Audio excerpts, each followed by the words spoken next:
ang kabit na Amerikana ni Marcos Sr., si Dovie Beams. Alam mo ba na bago pa mag-martial law, si Ferdinand Marcos Sr. ay nasangkot sa isang malaking love scandal?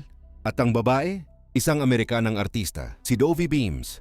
Year 1969. Dumating si Dovie Beams sa Pilipinas para mag-shoot ng pelikulang Maharlika, isang movie tungkol sa kabayanihan ni Marcos noong World War II.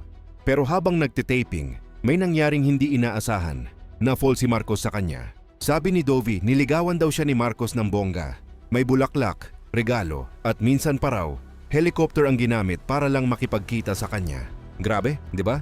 At kahit may Imelda na, pinangakuan pa raw siya ni Marcos na, "You will be my first lady." Pero hindi nagtagal, nag-away sila. At doon nagsimula ang eskandalo. Kasi may mga audio tapes na lumabas, mga boses ni Marcos na nagmamahalan sila ni Dovie. May tawagan, may lambingan, at minsan pa nga raw kumakanta pa si Marcos sa tape. Pumutok sa media, ginamit ng mga estudyante at kalaban ni Marcos ang issue. Pinatugtog pa raw sa mga rally.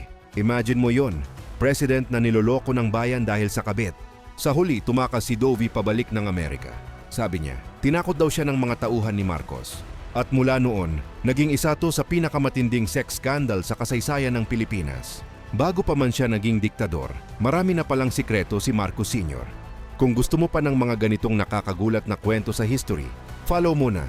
May susunod pa tayong mga tinagong chismis ng mga leader ng bansa, sure.